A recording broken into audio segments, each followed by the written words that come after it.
Bonjour, je suis le professeur Anne-Sophie Batz, chef de service de chirurgie cancérologique, gynécologique et du sein de l'hôpital européen Georges Pompidou. Le papillomavirus, encore appelé HPV, est le principal facteur de risque de cancer du col.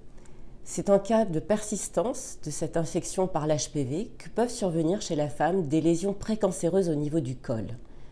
En l'absence de traitement, celles-ci peuvent évoluer vers un réel cancer infiltrant du col.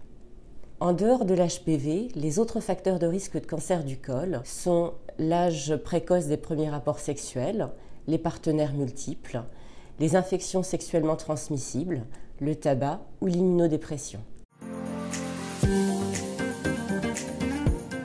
Le cancer du col peut être évitable, et c'est ainsi tout l'objectif du dépistage que l'on propose. Ce dépistage a été modifié récemment avec, en 2018, la mise en place d'un dépistage organisé en France, c'est-à-dire prise en charge à 100%.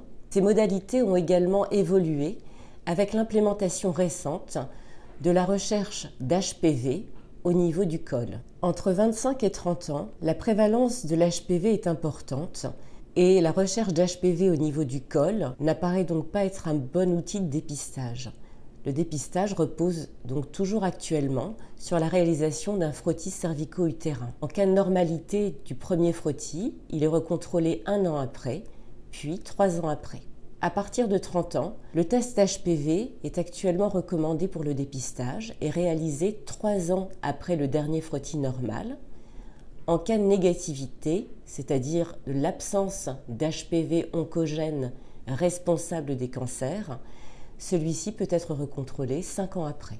Le dépistage doit être poursuivi jusqu'à l'âge de 65 ans.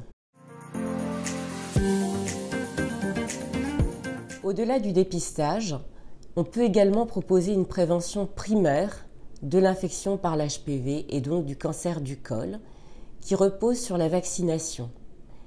Les recommandations actuelles sont de proposer le vaccin anti-HPV à toutes les jeunes filles et garçons âgés de 11 ans à 14 ans avec un rattrapage vaccinal jusqu'à l'âge de 19 ans. Cette vaccination est également proposée aux hommes ayant des rapports sexuels avec les hommes jusqu'à l'âge de 26 ans.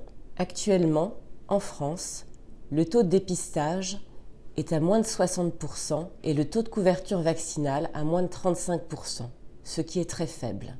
Les messages de prévention primaire et secondaire sont donc essentiels pour lutter contre le cancer du col.